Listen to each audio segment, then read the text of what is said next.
بسم الله الرحمن الرحيم. الحمد لله رب العالمين، وصلى الله وسلم على نبينا محمد وعلى آله وصحبه أجمعين. اللهم اغفر لنا ولشيخنا ولوالديه ووالدينا وجميع المسلمين. قال الإمام الحافظ البخاري رحمه الله في كتابه الصحيح: باب من لم يصل الضحى ورآه واسعا.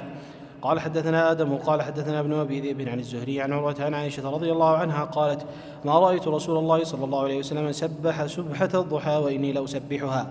باب صلاة الضحى في الحضر. قاله عتبان بن مالك عن النبي صلى الله عليه وسلم.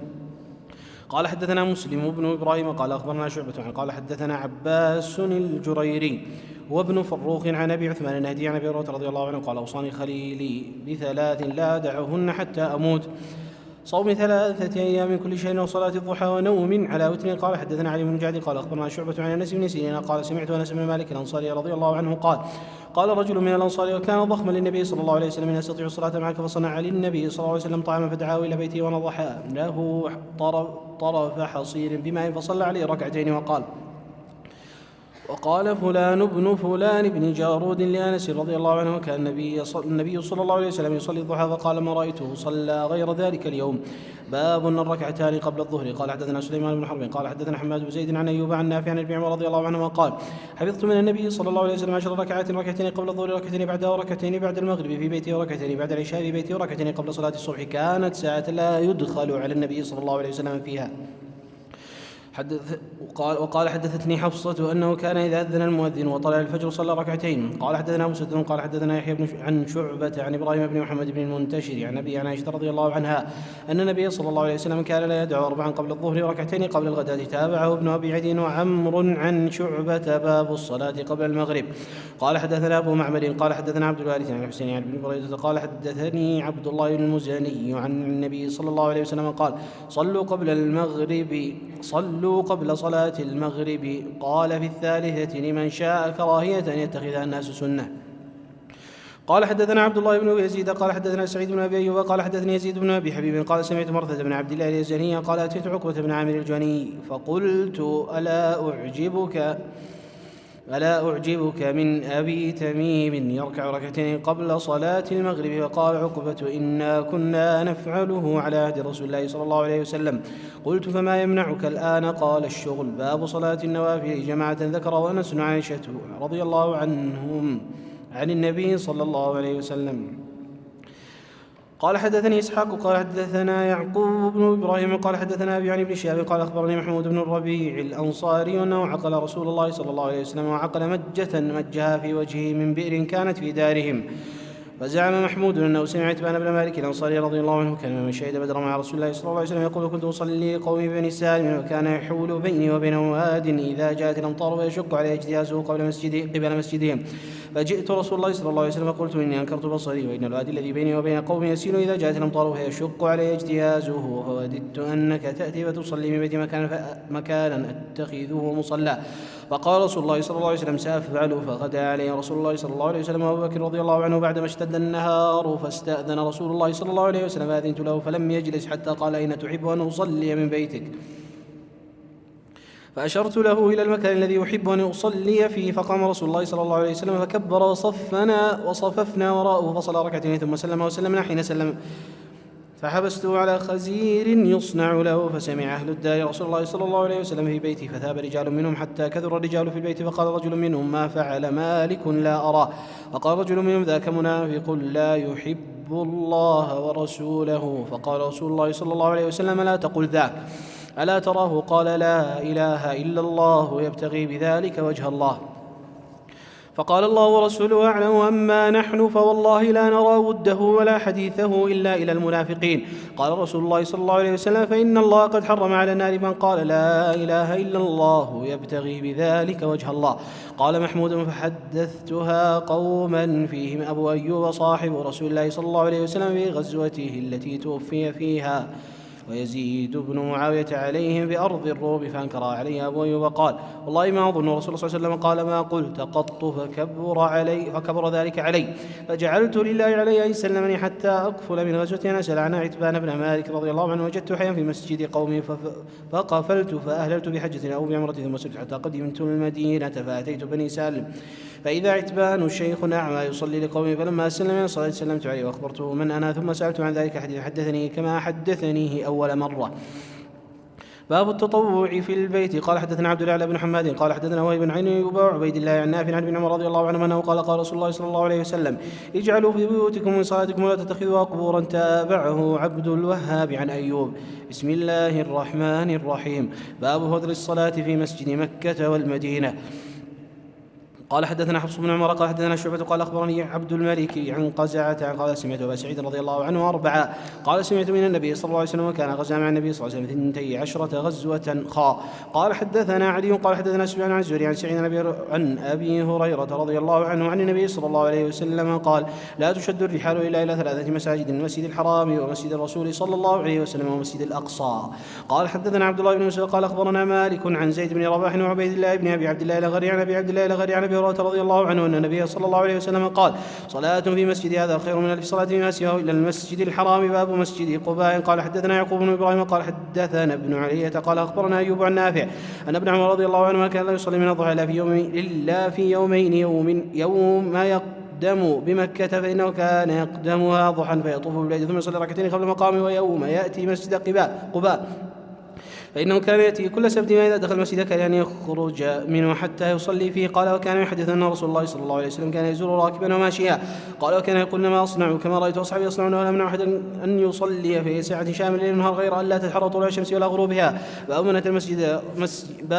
أتى مسجد قباء كل سبت. قال حدثنا موسى بن إسماعيل قال حدثنا عبد العزيز المسلم عن عبد الله بن دينار عن ابن عمر رضي الله عنهما قال كأن النبي صلى الله عليه وسلم يأتي مسجد قباء كل سبت ماشيا وراكبا، وكان عبد الله رضي الله عنه يفعله.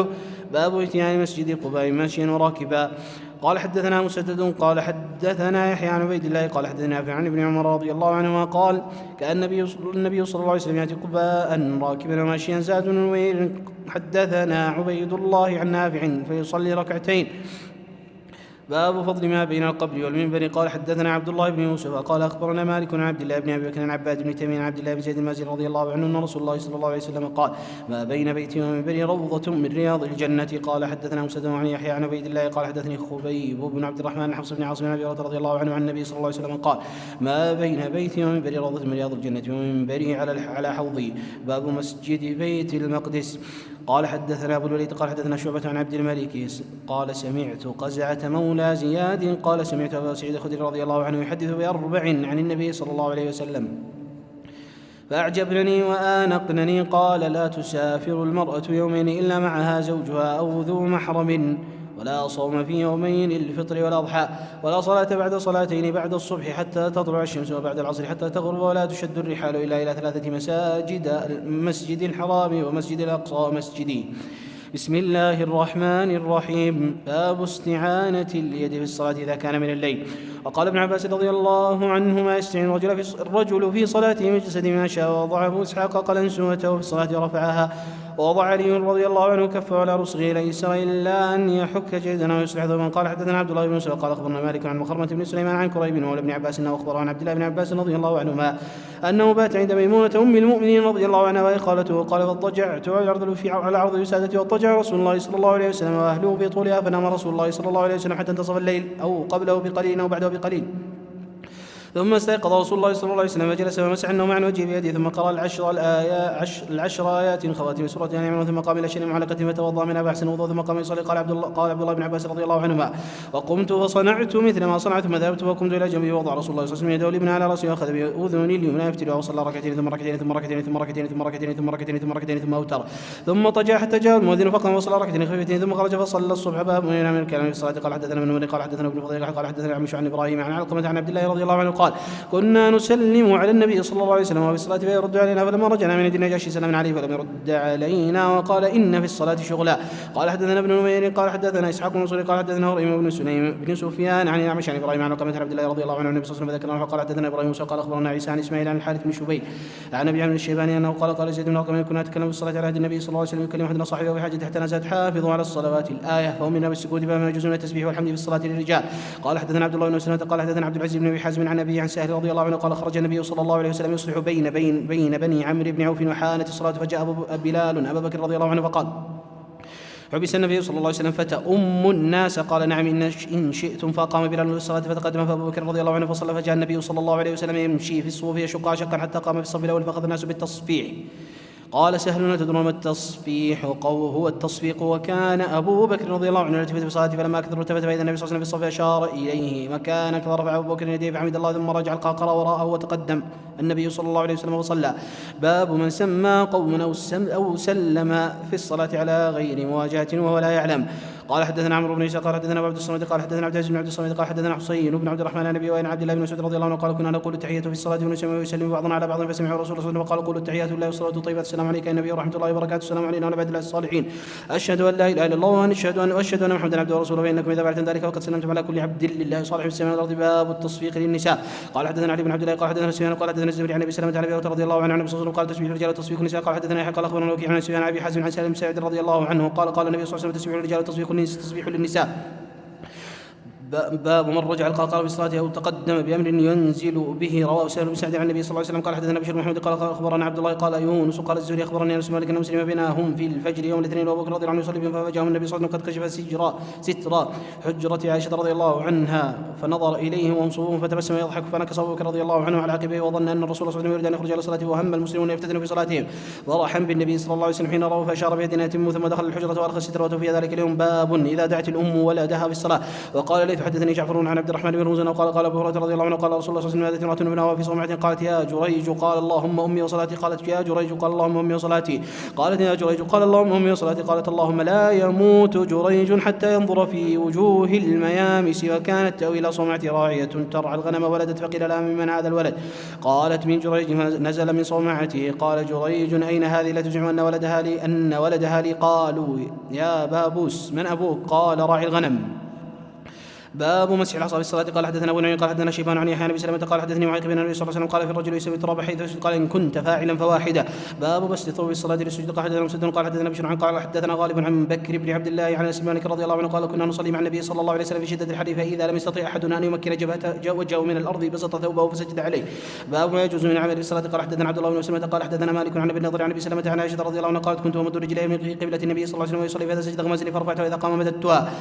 قال حدثنا محمود قال حدثنا شباب قال حدثنا شعبة عن محمد بن زياد عن ابي هريرة رضي الله عنه عن النبي صلى الله عليه وسلم قال انه صلى صلاة قال الشيطان عرض لي فشد علي ليقطع الصلاة علي فامكن اللهم فدعته ولقد هممت ان اوثقه الى سرية حتى تصبح فتنظر اليه فذكرت قول سليمان عليه السلام رب هب لي ملكا لا ينبغي لاحد من بعدي فرده الله خاسيا. ثم قال نظر بن شميل فدعته بالذال اي خنقته وفدعته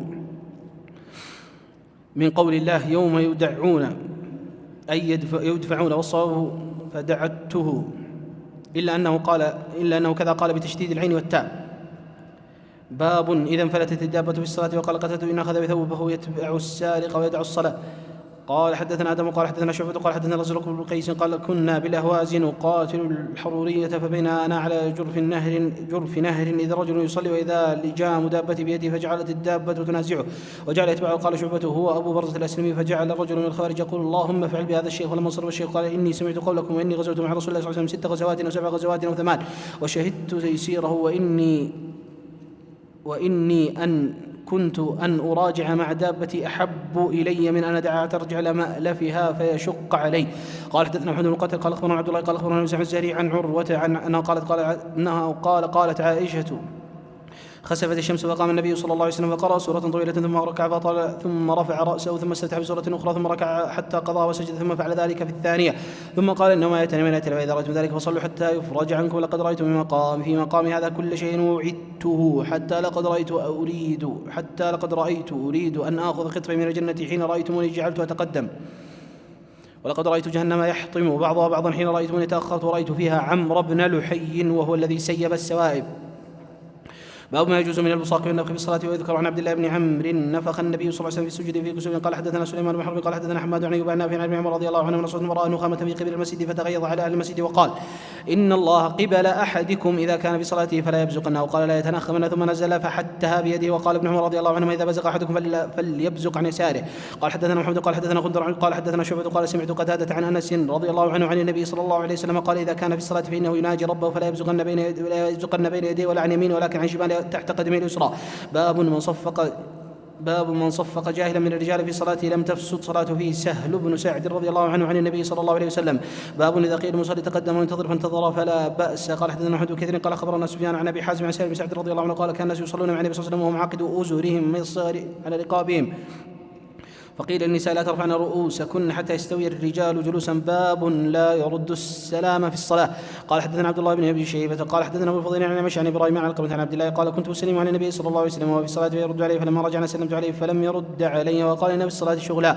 قال حدثنا ابو معمر قال حدثنا عبد الوارث قال حدثنا كثير بن شنظير عن عطاء بن ابي رباح عن جابر بن عبد الله رضي الله عنه قال بعثني رسول الله صلى الله عليه وسلم في حاجة له وطلقت ثم رجعت وقد قضيتها فاتيت النبي صلى الله عليه وسلم فسلمت عليه فلم يرد عليه فوقع في قلبي ما الله أعلم به، فقلت في نفسي لعل رسول الله صلى الله عليه وسلم وجد علي أني أبطأت عليه ثم سلمت عليه فلم يرد عليه فوقع في قلبي أشد من المرة الأولى ثم سلمت عليه فرد عليه فقال إنما يمنعني أن أرد عليك أني كنت أصلي وكان على راحلته متوجها إلى غير القبلة. باب رفع يديه في الصلاة لأمر ينزل فيه. قال حدثنا قتيبة قال حدثنا عبد العزيز عن أبي حازم عن سعد رضي الله عنه قال بلغ رسول الله صلى الله عليه وسلم أن بني عمرو بن عوف بقباء كان بينهم شيء فخرج يصلح بينهم في أناس من أصحابه فحبس رسول الله صلى الله عليه وسلم حانت صلاته فجاء بلال بن ابي بكر رضي الله عنه فقال يا ابا بكر ان رسول الله صلى الله عليه وسلم قد حبس وقد حانت الصلاه فهل لك ان تؤم الناس؟ قال نعم ان شئت. فقام بلال الصلاه وتقدم ابو بكر فكبر الناس وجاء رسول الله صلى الله عليه وسلم يمشي في الصفوف يشقها شقا حتى قام في الصف فاخذ الناس في التصفيح قاسا التصفيح والتصفيق.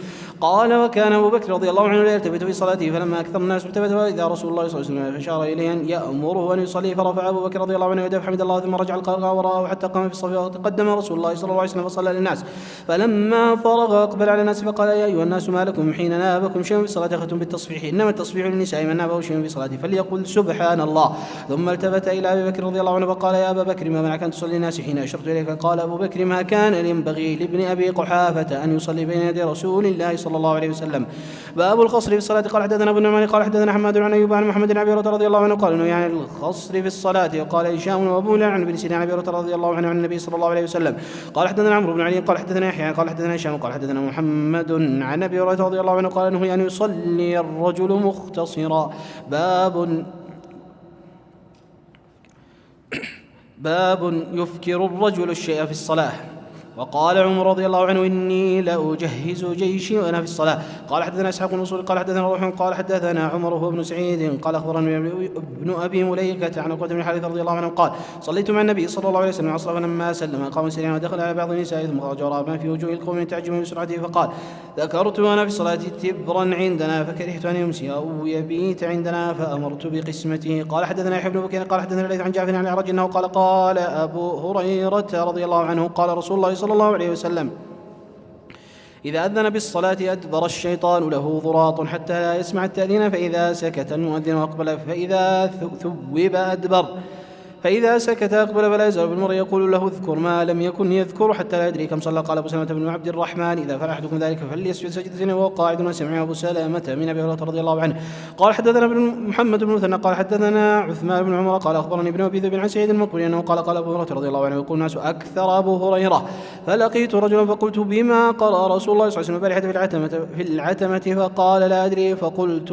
لم تشهدها قال بلى قلت لكن أنا أدري قرأ سورة كذا وكذا بسم الله الرحمن الرحيم. باب ما جاء في السهو إذا قام من ركعته الفريضة. قال حدثنا عبد الله بن مسعود قال اخبرنا مالك بن انس عن ابن شهاب عن عبد الرحمن عن عبد الله بن محنة رضي الله عنه انه قال صلى لنا رسول الله صلى الله عليه وسلم ركعتين بعد الصلاه ثم قام فلم يجلس قام الناس معه فلما قضى صلاته ونظرنا تسليمه وكبر قبل التسليم فسجد سجدتين وهو جالس ثم سلم. قال حدثنا عبد الله بن مسعود قال اخبرنا مالك عن يحيى بن سعيد عن عبد الرحمن الاعرج عن عبد الله بن محنة رضي الله عنه انه قال ان رسول الله صلى الله عليه وسلم قام من اثنتين من الظهر لم يجلس بينهما فلما قضى صلاته سجد سجدتين ثم سلم بعد ذلك. باب اذا صلى خمسا. قال حدثنا ابو الوليد قال حدثنا شعبة بن الحكم عن ابراهيم عن القمة عن عبد الله رضي الله عنه ان رسول الله صلى الله الله عليه وسلم صلى الظهر 5. فقيل له وزيد في الصلاة قال ما ذاك؟ قال صليت 5 فسجد سجدتين بعدما سلم. باب إذا سلم بركعتين أو في 3 فسجد سجدتين مثل سجود الصلاة وطول. قال حدثنا آدم وقال حدثنا شعبة عن سعد بن إبراهيم عن أبي سلمة عن أبي هريرة رضي الله عنه قال صلى بنا النبي صلى الله عليه وسلم الظهر والعصر فسلم فقال له ذو اليدين الصلاة يا رسول الله أنا قصت. فقال النبي صلى الله عليه وسلم لأصحابه حق ما يقول؟ قالوا نعم. فصلى ركعتين أخرين ثم سجد سجدتين. قال سعد ورأيت عروة بن الزبير صلى من المغرب ركعتين فسلم وتكلم ثم صلى ما بقي وسجد سجدتين وقال هكذا فعل النبي صلى الله عليه وسلم. باب من لم يتشهد في سجدتي السهو. وسلم أنس والحسن ولم يتشهد وقال قتادة لا يتشهد. قال حدثنا عبد الله بن مسعود قال اخبرنا مالك بن انس عن ايوب بن ابي تميمه السختياني عن محمد بن سيرين عن ابي هريره رضي الله عنه ان رسول الله صلى الله عليه وسلم صرف من اثنين فقال له ذو اليدين اقصرت الصلاه ام نسيتها يا رسول الله؟ وقال صلى الله عليه وسلم اصدق ذو اليدين؟ فقال الناس نعم. فقام رسول الله صلى الله عليه وسلم وصلى اثنتين اخرين ثم سلم ثم كبر فسجد مثل سجوده وطول ثم رفع. قال حدثنا سليمان بن حرب قال حدثنا حماد عن سلمة بن علقمة قال قلت لمحمد في سجدتي السهو تشهد؟ قال ليس في حديث ابي هريره. باب من يكبر في سجدتي السهو. قال حدثنا حفص بن عمر قال حدثنا يزيد بن ابراهيم عن محمد عن ابي هريره رضي الله عنه قال صلى النبي صلى الله عليه وسلم احدى صلاتي العشي قال محمد اكبر ظن العصر ركعتين ثم سلم ثم قام الى خشبه من مقدم المسجد ووضع يده عليها وفي ابو بكر وعمر رضي الله عنه فابى ان يكلمه وخرج صرع عن الناس فقال وقصرت الصلاه ورجل يدعوه النبي صلى الله عليه وسلم ذو اليدين فقال نسيت ام قصرت قال فقال لم انس ولم تقصر وقال بلى قد نسيت صلاه ركعتين ثم سلم ثم كبر فسجد مثل سجود وطول ثم رفع راسه فكبر ثم وضع راسه فكبر ثم فسجد مثل سجوده وطول ثم رفع راسه وكبر. حدثنا قتيبة بن سعيد قال حدثنا ليث عن شعبان عن رجع عبد الله بن حجر اسدي حليف بن عبد المطلب ان الرسول صلى الله عليه وسلم قام في صلاه الظهر على جلوس فلما اتم صلاته سجد سجدتين فكبر في كل سجد وهو جالس قبل ان يسلم وسجدهما الناس معه مكان ما نسي من الجلوس. تابع ابن جريج عن ابن شهاب في التكبير. باب اذا لم يدرك كم صلاه 3 او 4 سجد سجدتين وهو جالس. قال حدثنا معاذ بن فضالة قال حدثنا هشام بن ابي عبد الله الدستوائي قال عن يحيى بن ابي كثير عن ابي سلمة عن ابي هريرة رضي الله عنه قال رسول الله صلى الله عليه وسلم اذا نودي بالصلاة ادبر الشيطان وله ضراط حتى لا يسمع الاذان فاذا قضي الاذان اقبل فإذا ثوب بها أدبر فإذا قضي التثويب أقبل حتى يخطر بين المرء ونفسه يقول اذكر كذا وكذا ما لم يكن يذكر حتى يظل الرجل إن يدري كم صلى فلم يدري أحدكم كم صلى 3 أو 4 فليسجد سجدتين وهو جالس. باب السهو في الفرض والتطوع. وسجد ابن عباس رضي الله عنهما سجدين بعد وتره. قال حدثنا عبد الله بن مسعود قال أخبرنا مالك عن شهاب عن أبي سلمة بن عبد الرحمن بن رضي الله عنه أن رسول الله صلى الله عليه وسلم قال إن أحدكم إذا قام يصلي جاشطا ولبس عليه حتى لا يدري كم صلى فإذا وجد ذلك أحدكم فليسجد سجدتين وهو جالس. باب إذا كلم ويصلي وأشار بيده واستمع. قال حدثني ابن سلمة قال حدثني ابن وهب قال أخبرني عمرو عن بكير عن كريب عن ابن عباس والمسور بن مخرمة وعبد الرحمن بن أزهر رضي الله عنهم أرسلوا إلى عائشة رضي الله عنها فقالوا اقرأ عليها السلام منا جميعا وسلها عن ركعتين بعد العصر وقل لها إنا أخبرنا أنك تصلينهما وقد بلغنا أن النبي صلى الله عليه وسلم نهى عنها. وقال ابن عباس لو كنت أضرب الناس مع عمر بن الخطاب رضي الله عنها. وقال كريب فدخلت على عائشة رضي الله عنها فبلغتها ما أرسلوني فقالت سل أم سلمة فخرجت إليهم فأخبرتهم بقولها فردوني إلى أم سلمة بمثل ما أرسلوني به. عائشة فقالت أم سلمة رضي الله عنها سمعت النبي صلى الله عليه وسلم ينهى عنها ثم رأيته يصليهما حين صلى العصر ثم دخل وعندي نسوة من بني حرام من الأنصار فأرسلت إليه الجارية فقلت قومي بجنبي قولي له تقول لك أم سلمة يا رسول الله سمعتك تنهى عن هاتين وأراك تصليهما فإن أشار بيده فاستأخري عنه. ففعلت الجارية فأشار بيده فاستغرت عنه فلما انصرف قال يا بنت أبي أمية سألت عن الركعتين بعد العصر وإنه أتاني ناس من عبد القيس فشغلوني عن الركعتين اللتين بعد الظهر فهما هاتان. باب الإشارة في الصلاة. قال كريب بن عمرو سلمة رضي الله عنه عن النبي صلى الله عليه وسلم قال حدثنا قتيبة بن سعيد قال حدثنا يعقوب بن عبد الرحمن عن أبي حازم عن سعد بن سعد رضي الله عنه أن رسول الله صلى الله عليه وسلم بلغ أن بني عمرو بن عوف كان بينهم شام فخرج رسول الله صلى الله عليه وسلم يصلح بينهم في أناس معه فحبس رسول الله صلى الله عليه وسلم حانت صلاته فجاء بلال إلى أبي بكر رضي الله عنه فقال يا أبي بكر رسول الله صلى الله عليه وسلم قد حبس وقد حانت الصلاة فهل لك أن تؤم الناس؟ قال نعم إن شئت. فقام بلال وتقدم أبو بكر رضي الله عنه فكبر الناس وجاء رسول الله صلى الله عليه وسلم يمشي في الصفوف حتى قام في الصف وأخذ الناس في التصفيق وكان أبو بكر رضي الله عنه لا يلتفت بصلاته فلما أكثر الناس التفت فإذا رسول الله صلى الله عليه وسلم أشار إليه رسول الله صلى الله عليه وسلم يأمر يصلي فرفع أبو بكر رضي الله عنه يديه فحمد الله ورجع القكر وراء حتى قام في الصف فتقدم رسول الله صلى الله عليه وسلم فصلى للناس فلما فرغ أقبل على الناس فقال يا أيها الناس ما لكم حين نابكم شيء في الصلاة أخذتم في التصفيق إنما التصفيق النساء من نابه شيء في صلاته فليقل سبحان الله فإنه لا يسمع أحد حين يقول سبحان الله التفت يا أبا بكر ما معك أن تصلي للناس حين أشرت إليك؟ فقال أبو بكر رضي الله عنه ما كان ينبغي لابن أبي قحافة أن يصلي بين يدي رسول الله صلى الله عليه وسلم. قال حدثنا يحيى بن سليمان قال حدثني ابن وهب قال حدثنا الثوري عن هشام عن فاطمة عن أسماء قالت دخلت على عائشة رضي الله عنها وهي تصلي قائمة والناس قيام فقلت ما شأن الناس؟ فأشارت برأسها على السماء فقلت آية فقالت برأسها أي نعم. قال حدثنا إسماعيل قال حدثني مالك عن هشام عن أبيه عن عائشة رضي الله عنها زوج النبي صلى الله عليه وسلم قالت صلى رسول الله صلى الله عليه وسلم وشاك جالسا وصلى وراءهم قوم القيامة وأشار إليهم أن اجلسوا فلما انصرف قال إنما جعل الإمام يؤتم به وإذا ركع فاركعوا وإذا رفع فارفعوا. بسم الله الرحمن الرحيم. باب في الجنائز ومن كان آخر كلامه لا إله إلا الله. وقيل لوهب بن منبه ليس لا إله إلا الله مفتاح الجنة؟ قال بلى ولكن ليس مفتاح إلا له أسنان فإن جئت بمفتاح له أسنان فتح لك وإلا لم يفتح لك. قال حدثنا موسى بن إسماعيل قال حدثنا مهدي بن ميمون قال حدثنا واصل الأحدب عن المعرور بن سويد عن أبي ذر رضي الله عنه أنه قال رسول الله صلى الله عليه وسلم أتاني آت من ربي فأخبرني وقال بشرني أنه من مات من أمتي لا يشرك بالله شيئا دخل الجنة. قلت وإن زنى وإن سرق؟ قال وإن زنى وإن سرق. قال حدثنا عمر بن حفص قال حدثنا أبي قال حدثنا الأعمش قال حدثنا شقيق عن عبد الله رضي الله عنه أنه قال رسول الله صلى الله عليه وسلم من مات يشرك بالله شيئا دخل النار. وقلت أنا من مات لا يشرك بالله شيئا دخل الجنة. باب الأمر باتباع الجنائز. قال حدثنا أبو الوليد قال حدثنا شعبة عن الأشعث قال سمعت معاوية بن سويد بن مقرن عن البراء رضي الله عنه قال أمرنا النبي صلى الله عليه وسلم ب7 ونهانا عن 7. أمرنا باتباع الجنائز وعيادة المريض وإجابة الداعي ونصر المظلوم وإبرار القسم ورد السلام وتشميت العاطس ونهانا عن آنية الفضة وخاتم الذهب والحرير والديباج والقسي والاستبرق. قال حدثنا محمد قال حدثنا عمرو بن أبي سلمة عن الأوزاعي قال أخبرني ابن شهاب قال أخبرني سعيد بن مسيب أن أبي هريرة رضي الله عنه قال سمعت رسول الله صلى الله عليه وسلم يقول حق المسلم على المسلم 5: رد السلام وعيادة المريض واتباع الجنائز وإجابة الدعوة وتشميت العاطس. تابعه عبد الرزاق قال أخبرنا معمر ورواه سلامة عن عقيل. باب الدخول على الميت بعد الموت إذا أدرج في كفنه. قال حدثنا بشر بن محمد قال أخبرنا عبد الله قال أخبرني معمر ويونس عن الزهري قال أخبرني أبو سلمة أن عائشة رضي الله عنها زوج النبي صلى الله عليه وسلم أخبرت قالت أقبل أبو بكر رضي الله عنه على فرسه من مسكنه بالسنح حتى نزل فدخل المسجد فلم يكلم الناس حتى دخل على عائشة رضي الله عنها فتيمم النبي صلى الله عليه وسلم وهو مسجن ببرد حبرة فكشف عن وجهه ثم كب عليه فقبله ثم بكى فقال بأبي أنت يا نبي الله لا يجمع الله عليك موتتين أما الموتة التي كتبت عليك فقد متها. قال أبو سلمة فأخبرني ابن عباس رضي الله عنهما أن أبا بكر رضي الله عنه خرج وعمر رضي الله عنه يكلم الناس فقال اجلس فأبى فتشهد أبو بكر رضي الله عنه فمال إليه الناس وتركوا عمر فقال أما بعد فمن كان منكم يعبد محمدا صلى الله عليه وسلم فإن محمدا صلى الله عليه وسلم قد مات ومن كان يعبد الله فإن الله حي لا يموت.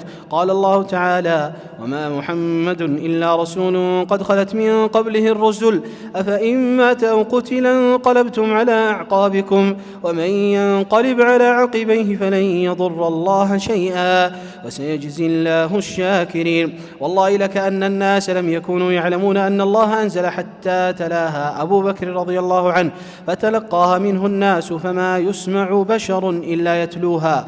قال حدثنا يحيى بن بكير قال حدثنا الليث عن عقيل عن ابن شهاب قال أخبرني خارجة بن زيد بن ثابت أن أم العلاء امرأة من الأنصار بايعت النبي صلى الله عليه وسلم أخبرته أنه اقتسم المهاجرون قرعة فطار لنا عثمان بن مضعون فأنزلناه في أبياتنا فوجع وجعه الذي توفي فيه فلما توفي وغسل وكفن في أثوابه دخل رسول الله صلى الله عليه وسلم فقلت رحمة الله عليك يا أبا السائب فشهادتي عليك لقد أكرمك الله. فقال النبي صلى الله عليه وسلم: وما يدريك أن الله أكرمه؟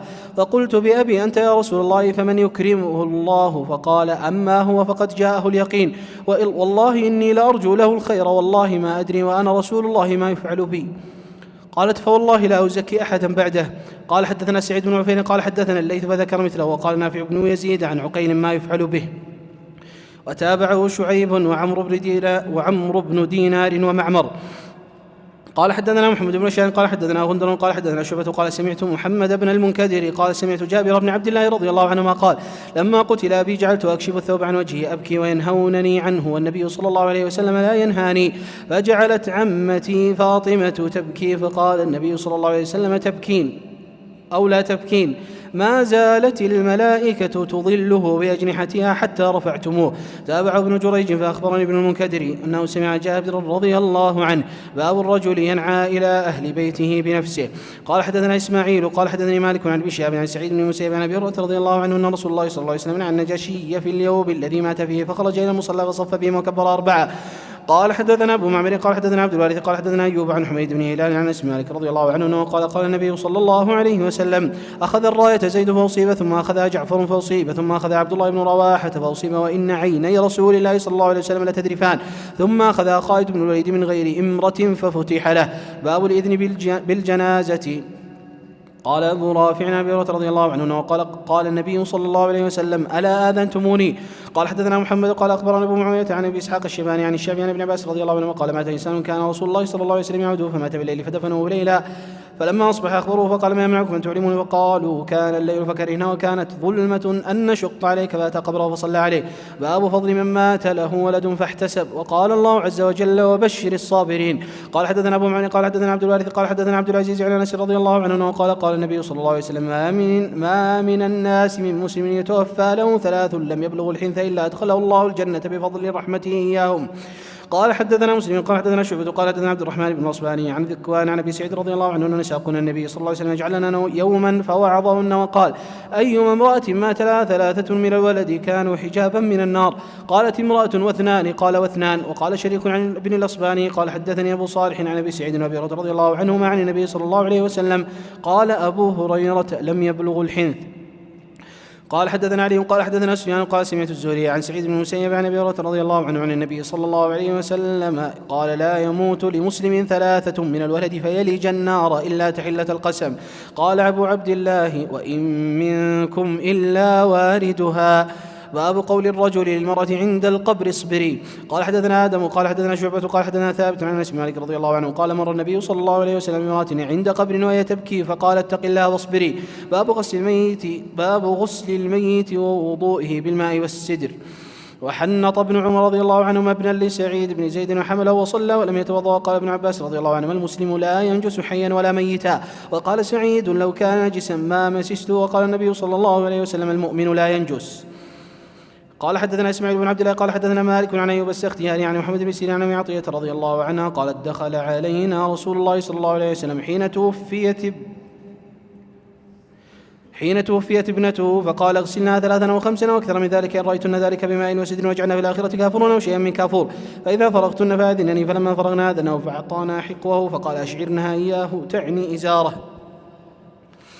باب ما يستحب أن يغسل وترا. قال: حدثنا محمد وقال حدثنا عبد الوهاب الثقفي عن أيوب عن محمد عن أم عطية رضي الله عنها قالت: دخل علينا رسول الله صلى الله عليه وسلم ونحن نغسل ابنته فقال: اغسلناها 3 أو 5 أو أكثر من ذلك بماء وسدر واجعلنا في الآخرة كافورا، فإذا فرغتن فأذنني. فلما فرغنا أذنه فألقى إلينا حقوه فقال: أشعرنها إياه.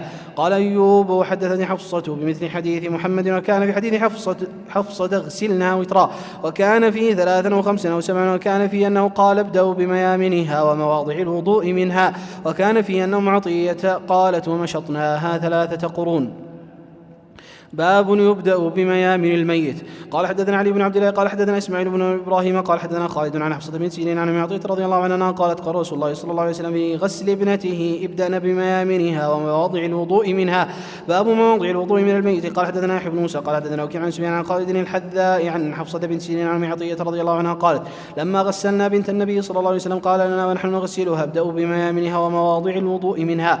باب هل تكفن المرأة في إزار الرجل. قال حدثنا عبد الرحمن بن محمد قال أخبرنا بن عون عن محمد عن أم عطية قالت توفيت بنت النبي صلى الله عليه وسلم فقال لها اغسلنا 3 أو 5 أو أكثر من ذلك رأيتن فإذا فرغتن فأذنن فلما فرغنا أذنه فنزع من حقوه إزاره وقال أشعرنا إياه. باب يجعل الكافور في آخره. قال حدثنا حامد بن عمرو قال حدثنا حماد بن زيد عن أيوب عن محمد عن أم عطية قالت توفيت إحدى بنات النبي صلى الله عليه وسلم فخرج فقال اغسلنا 3 أو 5 أو أكثر من ذلك رأيتن بما ينسدن وجعل في الآخرة كافورا أو شيئا من كافور فإذا فرغتن فأذن لي. قالت فلما فرغنا أذنه فألقى إلينا حقوه فقال أشعرنها إياه. وعن أيوب عن حفصة عن عطية رضي الله عنها بنحوه. وقالت إنه قال اغسلنا 3 أو 5 أو 7 أو أكثر من ذلك رأيتن. قالت حفصة قالت أم عطية رضي الله عنها وجعلنا رأسها 3 قرون. باب نقض شعر المرأة. وقال ابن سينا لا بأس أن ينقض شعر الميت. وقال حدثنا أحمد قال حدثنا عبد الله بن وهب قال أخبرنا ابن جريج قال أيوب وسمعت حفصة بنت سيرين قالت حدثنا أم عطية رضي الله عنها أنهن جعلن رأس بنت رسول الله صلى الله عليه وسلم 3 قرون نقضنه ثم غسلنه ثم جعلنه 3 قرون. باب كيف الإشعار للميت. قال حسن الخرقة الغامسة تشد بها الفخذين والوركين تحت الذراع. قال حدثنا أحمد قال حدثنا عبد الله بن وهب قال أخبرنا ابن جريج أن أيوب أخبره قال سمعت ابن سيرين يقول جاءت أم عطية رضي الله عنها امرأة من الأنصار من اللاتي بايعن قدمت ببصرة تبادر ابنا لها فلم تدرك فحدثتنا قالت دخل علينا النبي صلى الله عليه وسلم ونحن نغسل ابنته فقال اغسلنا 3 أو 5 أو أكثر من ذلك رأيتنا ذلك بما سد وجعلنا في الآخرة كافورا أو وجعلنا في الآخرة كافورا فإذا فرغتن فأذنني. قالت فلما فرغنا ألقى إلينا حقه فقال أشعرنا إياه ولم يزد على ذلك ولا أدري أي بناته وزعم أن الإشارة الففنها فيه. وكذلك كان ابن سيرين يأمر بالمرأة أن تشعر ولا تؤزر. باب هل يجعل شعر المرأة 3 قرون. قال حدثنا قبيصة قال حدثنا سفيان عن هشام عن أم الهذيل عن أم عطية رضي الله عنها قالت ظفرنا شعر بنت النبي صلى الله عليه وسلم تعني 3 قرون. وقال وكيع قال سفيان ناصيتها وقرنيها.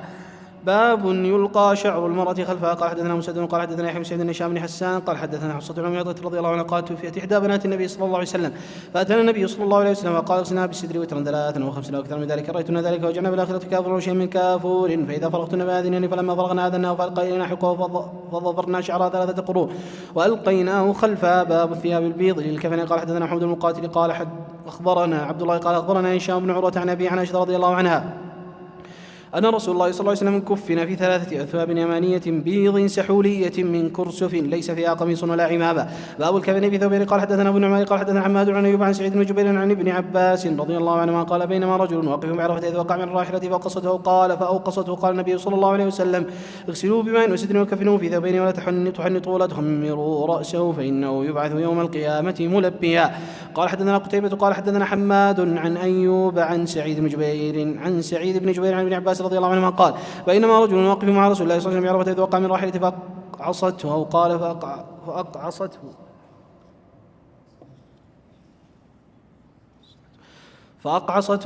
فأقعصته فقال رسول الله صلى الله عليه وسلم اغسلوه بماء وسدر وكفنوا في ثوبين ولا تحنطوا ولا تخمروا رأسه فإنه يبعث يوم القيامة ملبيا. باب كيف يكفن المحرم. قال حدثنا أبو النعمان قال أخبرنا أبو عوانة عن أبي بشر سعيد بن جبير عن ابن عباس رضي الله عنه أن رجلا وقصه بعيره ونحن مع النبي صلى الله عليه وسلم وهو محرم فقال النبي صلى الله عليه وسلم اغسلوه بماء وسدر وكفنوا في ثوبين ولا تمسوه طيبا ولا تخمروا رأسه فإنه يبعث يوم القيامة ملبدا. قال حدثنا مسدد قال حدثنا أحمد بن زيد عن عمرو وأيوب عن سعيد بن جبير عن ابن عباس رضي الله عنهم قال كان رجل واقف مع النبي صلى الله عليه وسلم بعرفة ووقع الراحلة قال أيوب فوقصته قال عمرو فأقعصته فمات فقال اغسلوا بما يسدر وكفنوا في ثوبين ولا تحنطوا ولا تخمروا رأسه فإنه يبعث يوم القيامة. قال أيوب يلبي وقال عمرو ملبي. العين قد تقدم وتؤخر كلاهما صحيح. نعم. أحسن الله إليك.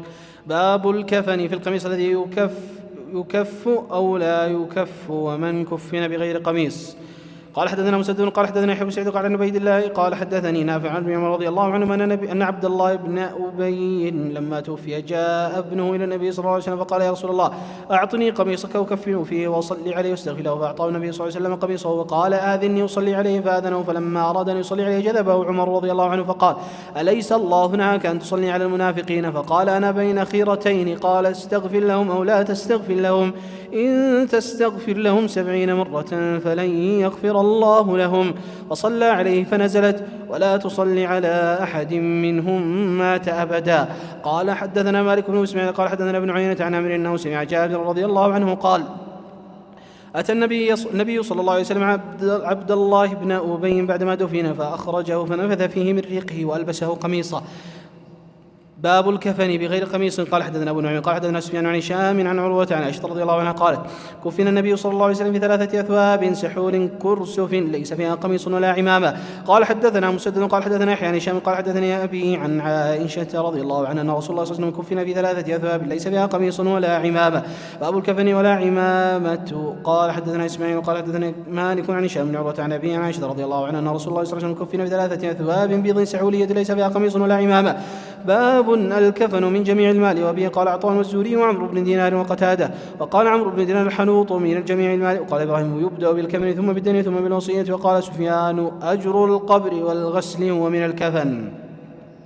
قال حدثنا أحمد بن محمد المكي وقال حدثنا إبراهيم بن سعد عن سعد عن أبي قال: أوتي عبد الرحمن بن عوف رضي الله عنه يوم طعامه فقال: قتل مصعب بن عمير وكان خيرا مني فلم يوجد له ما يكفن فيه إلا بردة. وقتل حمزة. أو قال رجل آخر: خير مني فلم يوجد له ما يكفن فيه إلا بردة.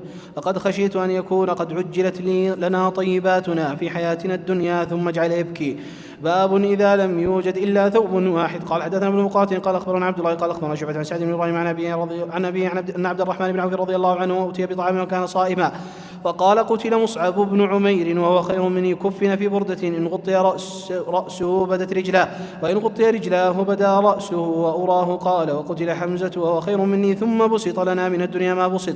أو قال: أعطينا من الدنيا ما أعطينا وقد خشينا أن تكون حسناتنا عجلت لنا ثم جعل يبكي حتى ترك الطعام. باب إذا لم يجد كفنا إلا ما يواري رأسه وقدمه غطى رأسه. قال حدثنا عمر بن حفص بن غياث قال حدثنا أبي قال حدثنا المشهور قال حدثنا شقيق قال حدثنا خباب رضي الله عنه قال: أجرنا مع النبي صلى الله عليه وسلم نلتمس وجه الله فوقع أجرنا على الله، فمنا من مات لم يأكل من أجره شيئا منهم مصعب بن عمير، ومنا من أينعت له ثمرته فهو يهدبها. قتل يوم أحد فلم نجد ما نكفنه إلا بردة إن إذا غطينا بها رأسه خرجت رجلاه وإذا غطينا رجليه خرج رأسه. فأمر النبي صلى الله عليه وسلم أن نغطي رأسه وأن نجعل على رجليه من الإذخر. باب من استعد الكفن في زمن النبي صلى الله عليه وسلم فلم ينكر عليه. قال حدثنا عبد الله بن مسلمة قال حدثنا ابن أبي حازم عن أبي عسير رضي الله عنه أن امرأة جاءت النبي صلى الله عليه وسلم ببردة مسوجة فيها حاشيتها: أتدرون ما البردة؟ قالوا: الشملة. قال: نعم. قالت: نسجتها بيدي فجئت لأكسوكها فأخذها النبي صلى الله عليه وسلم محتاجا إليها فخرج إلينا وإنها إزاره فحسنها فلان فقال: أكسنيها ما أحسنها. قال القوم: ما أحسنت.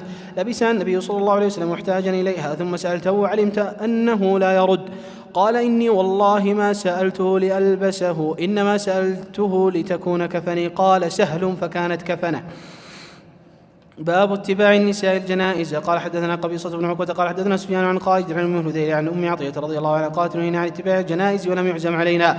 باب حد المرأة على غير زوجها. قال حدثنا مسدد قال حدثنا بشر بن المفضل قال حدثنا سلمة بن علقمة عن محمد بن سيرين قال: توفي ابن لأم عطية رضي الله عنها فلما كان اليوم الثالث دعت بصورة فتمسحت به وقالت: نهينا أن نحد أكثر من 3 إلا بزوج.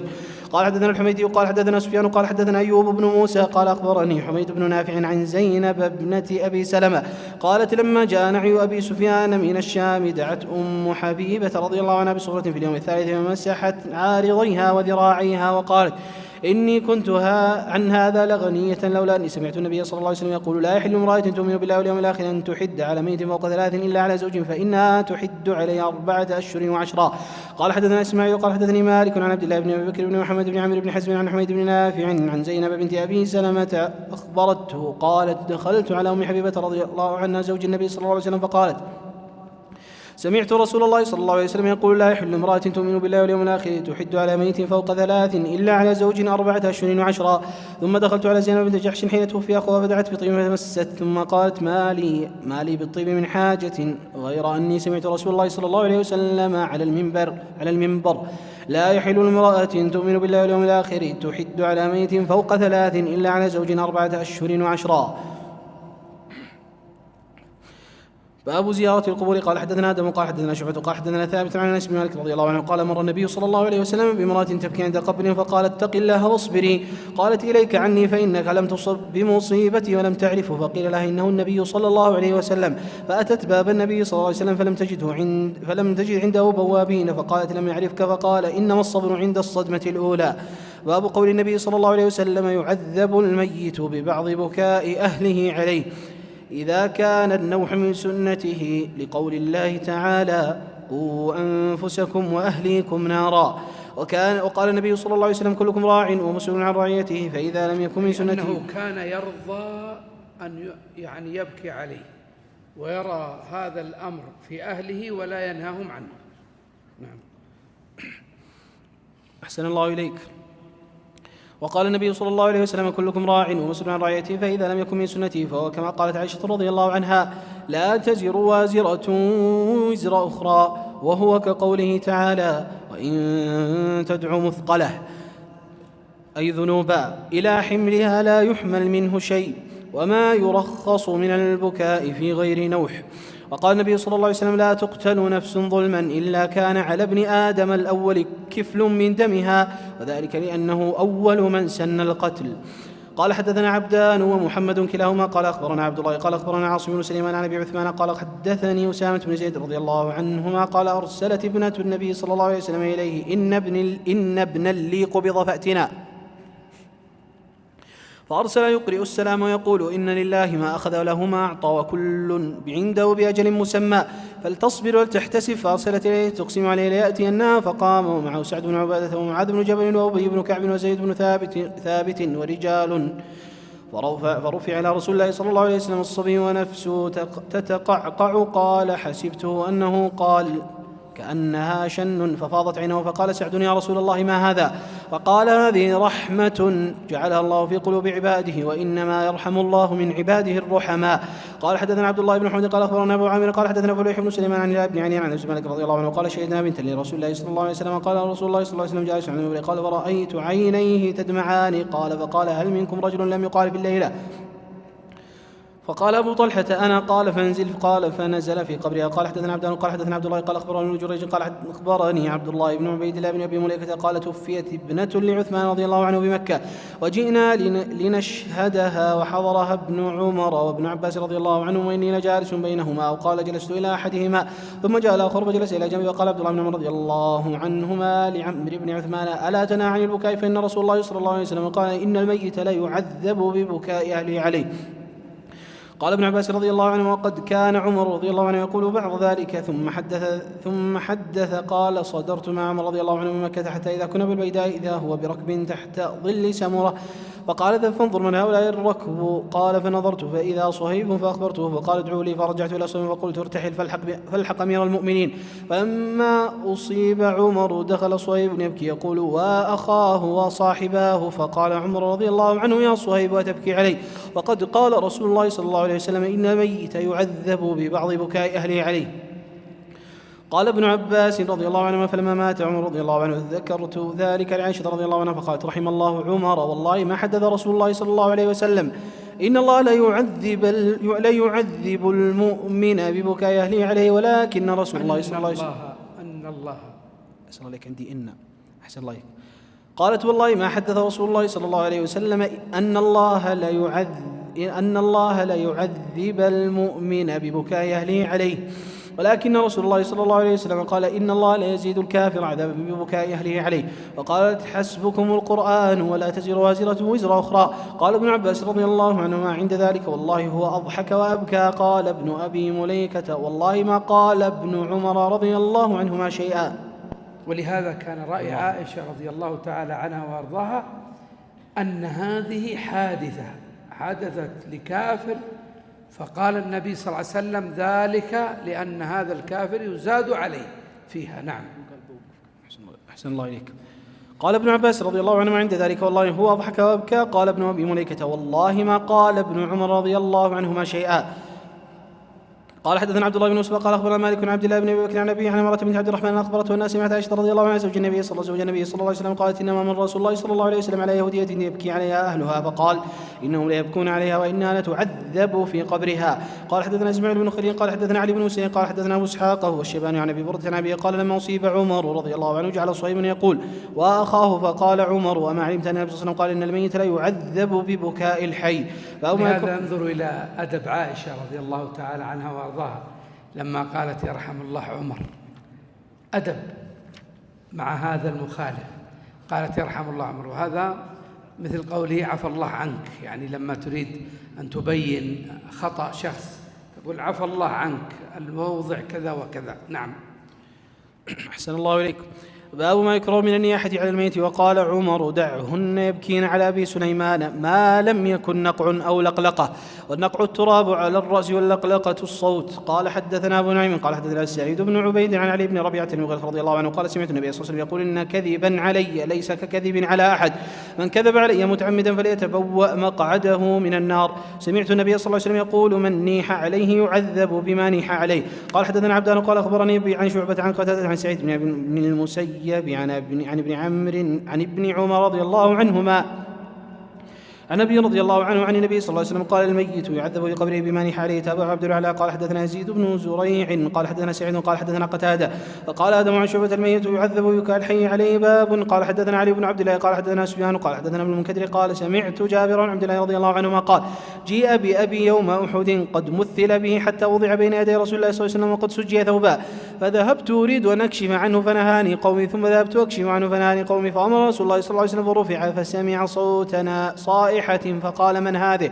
فقالوا ابنة عمرو أو أخت عمرو. قال فلم تبكي؟ أو قال لا تبكي. فما زالت الملائكة تظله بأجنحتها حتى رفع. وهذه من فضائل والد جابر رضي الله تعالى عنه وأرضاه أن الملائكة ظلته بأجنحتها. نعم. أحسن الله إليك.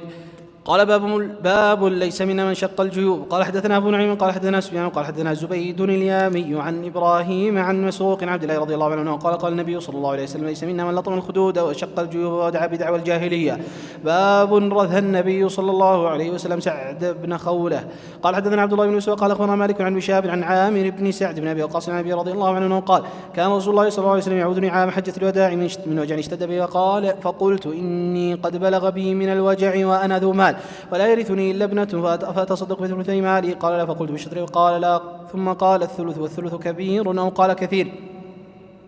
إنك إن تذر ورثتك أغنياء خير من أن تذرهم عادة تكفهم الناس، وإنك لن تنفق نفقة تبتغي بوجه الله إلا أجرت بها حتى ما تجعل في امرأتك. فقلت يا رسول الله أخلف بعد أصحابي؟ قال إنك أن تخلف تعمل عملا صالحا لازددت به درجة نجحة، ثم لعلك أن تخلف حتى ينتفع بك أقوام ويضر بك آخرون. اللهم أمضي لأصحاب أجرتهم ولا تردهم على عقابهم. لكن البائس سعد بن خولة يرثي له رسول الله صلى الله عليه وسلم مات بمكة. باب ما ينهى من الحلق عند المصيبة.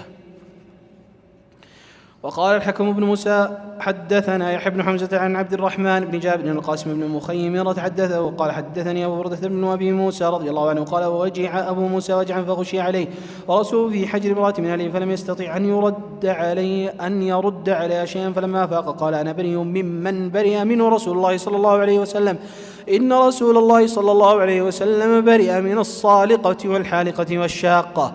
باب ليس منا من ضرب الخدود. قال حدثنا محمد بن بشار قال حدثنا عبد الرحمن قال حدثنا سفيان عن عن عبد الله بن مرة عن مسروق عن عبد الله رضي الله عنه عن النبي صلى الله عليه وسلم قال ليس منا من ضرب الخدود وشق الجيوب ودعا بدعوى الجاهلية. باب ما ينهى من الويل ودعوى الجاهلية عند المصيبة. قال حدثنا عمر بن حفص قال حدثنا أبي قال حدثنا الأعمش عن عبد الله بن مرة عن مسروق عن عبد الله رضي الله عنه قال قال النبي صلى الله عليه وسلم ليس منا من ضرب الخدود وشق الجيوب ودعا بدعوى الجاهلية. باب من جلس عند المصيبة يعرف فيه الحزن. قال حدثنا أحمد بن مثنى قال حدثنا عبد الله قال سمعت يحيى قال أخبرتني عمرة قال سمعت عائشة رضي الله عنها قالت لما جاء النبي صلى الله عليه وسلم قتل ابن حارثة وجعفر وابن رواحة جلس يعرف فيه الحزن وأنا أنظر من صائر الباب شق الباب، فأتاه رجل فقال إن نساء جعفر، وذكر بكاءهن فأمره أن ينههن فذهب، ثم أتاه الثانية لم يطعن وقال انههن، فأتاه الثالثة قال والله غلبنا يا رسول الله، فزعمت أنه قال فاحثوا في أفواههن التراب، فقلت أرغم الله أنفك، لم تفعل ما أمرك رسول الله صلى الله عليه وسلم، ولم تترك رسول الله صلى الله عليه وسلم من العناء. قال حدثنا عمرو بن علي قال حدثنا محمد بن فضيل قال حدثنا عاصم الأحول عن أنس رضي الله عنه قال قنت رسول الله صلى الله عليه وسلم شهرا حين قتل القراء، فما رأيت رسول الله صلى الله عليه وسلم حزن حزنا قط أشد منه. باب من لم يظهر حزنه عند المصيبة. وقال هؤلاء القراء هم الذين أرسلهم النبي صلى الله عليه وسلم إلى نجد فقتلوهم، وهي المعروفة ببئر معونة. نعم. أحسن الله إليك. قال باب من لم يظهر حزنه عند المصيبة. وقال محمد بن كعب القرظي الجزع القول السيء والظن السيء. وقال يعقوب عليه السلام إنما أشكو بثي وحزني إلى الله. قال حدثنا بشر بن الحكم قال حدثنا سفيان بن عيينة قال أخبرنا إسحاق بن عبد الله بن أبي طلحة أنه سمع أنس بن مالك رضي الله عنه يقول اشتكى ابن لأبي طلحة قال فمات وأبو طلحة خارج، فلما رأت امرأة أنه قد مات هيأت شيئا ونحته في جانب البيت، فلما جاء أبو طلحة قال كيف الغلام؟ قالت قد هدأت نفسه وأرجو أن يكون قد استراح، وظن أبو طلحة أنها صادقة. قال فبات، فلما أصبح اغتسل، فلما أراد أن يخرج أعلمته أنه قد مات، وصلى مع النبي صلى الله عليه وسلم، ثم أخبر النبي صلى الله عليه وسلم بما كان منه، فقال رسول الله صلى الله عليه وسلم لعل الله أن يبارك لكما في ليلتكما. من هي زوجته؟ أم سليم. انظروا إلى هذه المرأة الصالحة. بعض النساء تستقبل زوجها عند الباب، فلان فعل والأولاد فعلوا وصنعوا وجاي من العمل متعب مجهد كذا. هذه المرأة استقبلت زوجها، سأل عن ابنه كيف هذا؟ قالت بأحسن، كأسكن ما يكون، يعني أنه هادئ ساكت ميت. فقضت حاجتها من زوجها، ولما انتهوا أخبرته أن الولد مات، فغضب عليها وقال كيف تفعلين هذا؟ يعني ما أنها خبأت عنه، لا بل زادت أنهم فعلوا تلك الليلة ذلك الفعل. فذهب فشكاها إلى النبي صلى الله عليه وسلم، فماذا قال النبي صلى الله عليه وسلم؟ قال بارك الله في ليلة، فحملت من تلك الليلة. نعم. أحسن الله إليك. قال سفيان فقال رجل من الأنصار فرأيت لهما 9 أولاد كلهم قد قرأ القرآن. الله أكبر. شوفوا الجائزة مباشرة جت لهم. نعم. أحسن الله إليك. باب الصبر عند الصدمة الأولى. وقال عمر رضي الله عنه نعم العدلان ونعم العلاوة الذين إذا أصابتهم مصيبة قالوا إنا لله وإنا إليه راجعون أولئك عليهم صلوات من ربهم في رواية أبي ذر الأصيلي لعل عندكم أنه رأى لهما، أي لأبي طلحة ولأم سليم 9 من الأبناء. نعم. أحسن الله إليك. وقال عمر رضي الله عنه نعم العدلان ونعمة العلاوة، ثم تلا الذين إذا أصابتهم مصيبة قالوا إنا لله وإنا إليه راجعون أولئك عليهم صلوات من ربهم ورحمة وأولئك هم المهتدون. وقوله تعالى واستعينوا بالصبر والصلاة وإنا لكبيرة إلا على الخاشعين. قال حدثنا محمد بن بشار قال حدثنا غندر قال حدثنا شعبة عن ثابت قال سمعت أنس رضي الله عنه عن النبي صلى الله عليه وسلم قال الصبر عند الصدمة الأولى. باب قول النبي صلى الله عليه وسلم إنا بك لمحزونون. وقال ابن عمر رضي الله عنه عن النبي صلى الله عليه وسلم تدمع العين ويحزن القلب. وقال حدثنا الحسن بن عبد العزيز قال حدثنا يحيى بن حسان قال حدثنا قريش هو ابن حيان عن ثابت عن أنس مالك رضي الله عنه قال دخلنا مع رسول الله صلى الله عليه وسلم على ابن سيف القين وكان ضئرا لإبراهيم عليه السلام، فأخذ رسول الله صلى الله عليه وسلم إبراهيم فقبله وشمه، ثم دخلنا عليه بعد ذلك وإبراهيم يجود بنفسه، فجعلت عينا رسول الله صلى الله عليه وسلم تذرفان، فقال له عبد الرحمن بن عوف رضي الله عنه وأنت يا رسول الله؟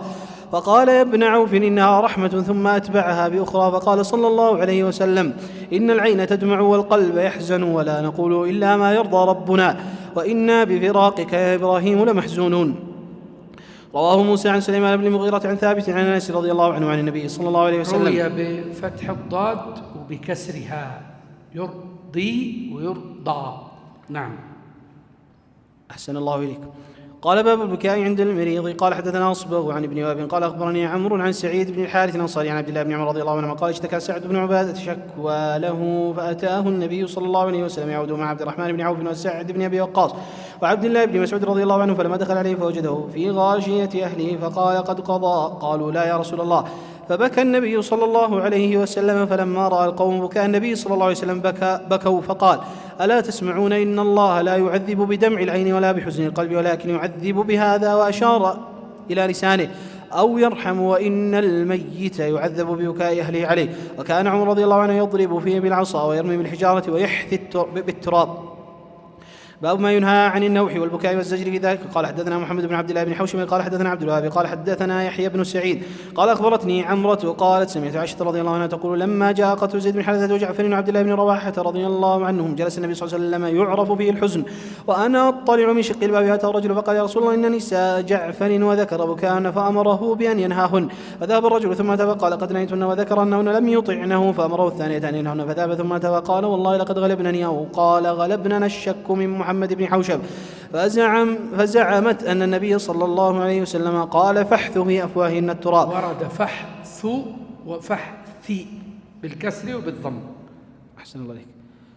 قال فزعمت أن النبي صلى الله عليه وسلم قال فحث في أفواههن التراب، فقلت أرغم الله أنفك فوالله ما أنت بفاعل وما تركت رسول الله صلى الله عليه وسلم من العناء. قال حدثنا عبد الله بن عبد الوهاب قال حدثنا حماد بن زيد قال حدثنا أيوب عن محمد عن عطية رضي الله عنها قال أخذ علينا النبي صلى الله عليه وسلم عند البيعة ألا ننوح، فما وفت منا امرأة غير 5 نسوة، أم سليم وأم العلاء وابنة أبي سبرة امرأة معاذ وامرأتين، أو ابنة أبي سبرة وامرأة معاذ وامرأة أخرى.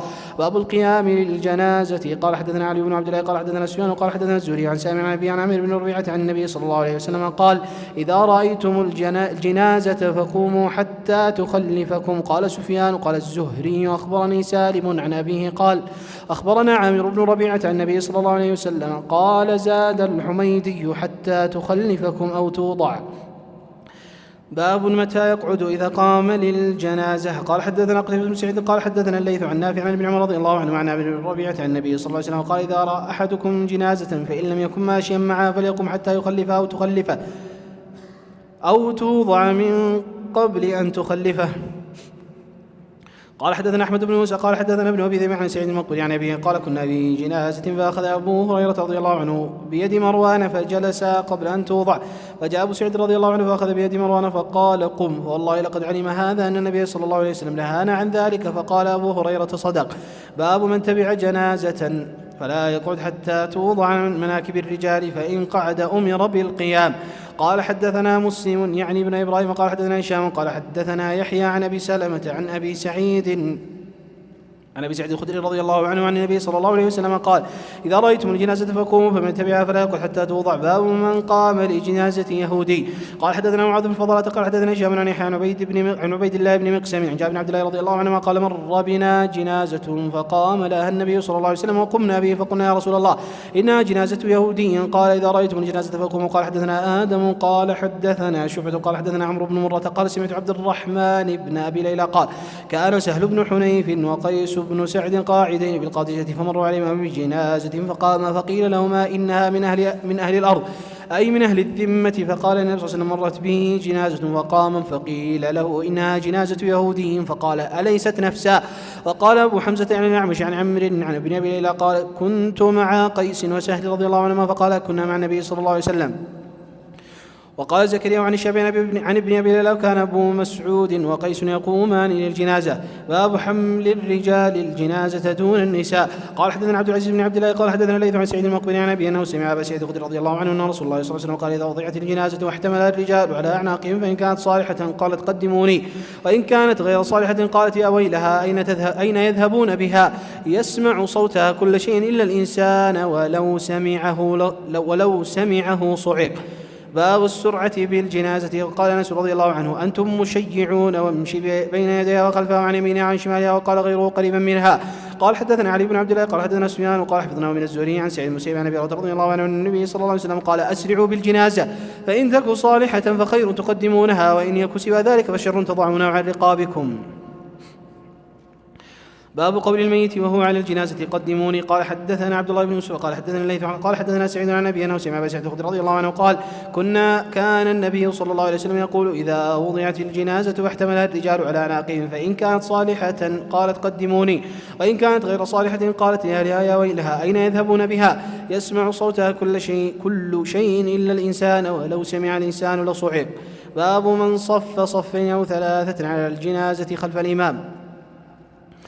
قال حدثنا مسدد عن ابي عوانة عن قتادة عن عطاء جابر بن عبد الله رضي الله عنهما ان رسول الله صلى الله عليه وسلم صلى على النجاشي فكنت في الصف الثاني والثالث. باب الصفوف على الجنازة. قال حدثنا مسدد قال حدثنا يزيد بن زريع قال حدثنا معمر عن الزهري عن سعيد بن ابي رضي الله عنه قال عن النبي صلى الله عليه وسلم لاصحاب النجاشي ثم تقدم وصفه خلفه فكبر 4. قال حدثنا مسلم قال حدثنا شعبة قال حدثنا شيبان عن الشعبي قال اخبرني من شهد النبي صلى الله عليه وسلم قال تعالى قبر منبوذ فصفه وكبر 4. قلت من حدثك؟ قال ابن عباس رضي الله عنهما قال حدثني ابراهيم قال اخبرني شاب بن يوسف قال ابن جريج اخبره قال اخبرني عطاء سمع جابر بن عبد الله رضي الله عنه يقول قال النبي صلى الله عليه وسلم قد توفي اليوم رجل صالح من الحبش فهلم فصلوا عليه. قال فصفنا وصلى النبي صلى الله عليه وسلم عليه ونحن صفوف. قال ابو زبير عن جابر كنت في الصف الثاني. باب صفوف الصبيان مع الرجال على الجنائز. قال حدثنا موسى بن اسماعيل قال حدثنا عبد الواحد قال حدثنا الشيباني عن عامر عن ابن عباس رضي الله عنه ان رسول الله صلى الله عليه وسلم مر بقبر قد دفن الليل فقال من متى دفن هذا؟ قال البارحة. قال فلا اذنتموني؟ قال دفن في ظلمة الليل فكرهنا ان نوقظك فقام صفنا خلفه. قال ابن عباس وانا فيهم فصلى عليه. باب سنة الصلاة على الجنازة. وقال النبي صلى الله عليه وسلم صلى على الجنازة قال صلوا على صاحبكم وقال صلوا على النجاشي. سمى صلاة ليس فيها ركوع ولا سجود ولا يتكلم فيها وفيها تكبير وتسليم. وكان ابن عمر رضي الله عنهما لا يصلي إلا طاهرا ولا تصلى عند طلوع الشمس إلى غروبها ويرفع يديه. وقال الحسن أدركت الناس وأحقهم على جنائزهم مرضوهم لفرائضهم وإذا أحدث يوم العيد وعند الجنازة يطلب الماء ولا يتيمم وإذا انتهى إلى الجنازة وهم يصلون يدخل معهم بتكبيرة. وقال المسيب يكبر بالليل والنهار والسفر والحضر 4. وقال أنس رضي الله عنه تكبيرة الواحدة استفتاح الصلاة. وقال ولا تصلي على أحد منهم مات أبدا وفيه صفوف وإمام. قال حدثنا سليمان بن حرب قال حدثنا شعبة عن الشيباني عن الشعبي قال أخبرني من مر مع نبيكم صلى الله عليه وسلم على قبر منبوذ فأمنا فصففنا خلفه فقلنا يا أبا عمرو من حدثك؟ قال ابن عباس رضي الله عنهما. باب فضل اتباع الجنائز. ما العلة في أن صلاة الجنازة ليس فيها ركوع أو سجود؟ شو العلة؟ شو الحكمة؟ ها؟ نعم أيوة حتى لا يأتي متأول من الناس ويراهم يسجدون يقول هؤلاء يسجدون للميت هذا أو يركعون له. نعم أحسن الله إليك. قال باب فضل اتباع الجنائز. وقال زيد بن ثابت رضي الله عنه إذا صليت فقد قضيت الذي عليك. وقال حميد بن لما علم على جنازته إذن ولكن من صلى ثم رجع فله قراط. قال حدثنا أبو نعمان قال حدثنا جرير بن حازم قال سمعت نافعا يقول حدث ابن عمر أن أبا هريرة رضي الله عنه يقول من تبع جنازة فله قراط. فقال أكثر أبو هريرة علينا فصدقت يعني عائشة أبا هريرة رضي الله عنه وقالت سمعت رسول الله صلى الله عليه وسلم يقوله. فقال ابن عمر رضي الله عنه قد فرطنا في قراريط كثيرة ضيعت من أمر الله. باب من انتظر حتى تدفن. قال حدثنا عبد الله بن مسلمة قال قرأت على ابن أبي ذئب عن سعيد بن أبي سعيد المقبري عن أبي أنه سأل أبا هريرة رضي الله عنه وقال سمعت النبي صلى الله عليه وسلم يقول. قال حدثنا أحمد بن سعيد قال حدثني أبي قال حدثنا يوسف قال ابن شهاب حدثني عبد الرحمن الأعرج عن أبي هريرة رضي الله عنه قال رسول الله صلى الله عليه وسلم من شهد الجنازة حتى يصلي فله قراط ومن شهد حتى كان له قراطان. قيل وما القراطان؟ قال مثل الجبلين العظيمين. باب صلاة الصبيان مع الناس عند الجنائز. قال حدثنا يعقوب بن إبراهيم قال حدثنا يحيى بن أبي بكير قال حدثنا زائدة قال حدثنا أبو إسحاق الشيباني عن عامر عن ابن عباس رضي الله عنهما قال أتى رسول الله صلى الله عليه وسلم قبرا فقالوا هذا دفنت البارحة. قال ابن عباس فصفنا خلفه ثم صلى عليها. باب الصلاة على الجنائز بالمصلى والمسجد. قال حدثنا يحيى بن بكير قال حدثنا الليث عن عقيل عن ابن شهاب عن سعيد بن مسيب بن سلمة أنه حدث عن أبي هريرة رضي الله عنه قال نعى رسول الله صلى الله عليه وسلم النجاشي صاحب الحبشة يوم الذي مات فيه فقال استغفروا لأخيكم. عن ابن شهاب قال حدثني سعيد بن مسيب أن أبي هريرة رضي الله عنه قال النبي صلى الله عليه وسلم صف بهم في المصلى فكبر عليه 4. قال حدثنا إبراهيم المنذري قال حدثنا أبو ضمرة قال حدثنا موسى بن عقبة عن نافع عن عبد الله بن عمر رضي الله عنه أن اليهود جاءوا إلى النبي صلى الله عليه وسلم برجل منهم امرأة زنيا فأمر بهما ورجما قريبا من موضع الجنائز عند المسجد. باب ما يكون من اتخاذ المساجد على قبره. ولما مات الحسن بن علي رضي الله عنه ضربت امرأته القبة على قبره سنة ثم ربعت فسمعوا صائحا يقول ألا هل وجدوا ما فقدوا فأجابه الآخر بل يئسوا فانقلبوا. قال حدثنا عبيد الله بن موسى عن شيبان عن هلال هو الوزان عن عروة عن عائشة رضي الله عنها عن النبي صلى الله عليه وسلم قال في مرضه الذي مات فيه لعن الله اليهود والنصارى اتخذوا قبور أنبيائهم مسجدا. قالت ولولا ذلك لأبرزوا قبره غير أني أخشى أن يتخذ مسجدا. باب الصلاة على النفساء إذا ماتت في نفاسها. قال حدثنا مسدد قال حدثنا يزيد بن زريع قال حدثنا حسين قال حدثنا عبد الله بن بريدة عن سمرة رضي الله عنه قال صليت وراء النبي صلى الله عليه وسلم عن امرأة ماتت في نفاسها وقام عليها وسطها. باب أين يقوم من المرأة والرجل. قال حدثنا عمران بن ميسرة قال حدثنا عبد الوارث قال حدثنا حسين عن ابن بريدة قال حدثنا سمرة بن جندب رضي الله عنه قال صليت وراء النبي صلى الله عليه وسلم على امرأة ماتت في نفاسها وقام عليها وسطها. باب التكبير. نقف عند باب التكبير على الجنازة 4. نعم. أحسن الله إليك. وموعدنا إن شاء الله تعالى غدا بعد صلاة العصر مباشرة. وفقنا الله وإياكم لكل خير وصلى الله وسلم على نبينا محمد. جمعية الدعوة والإرشاد وتوعية الجاليات بأبها. بالدعوة نحيا.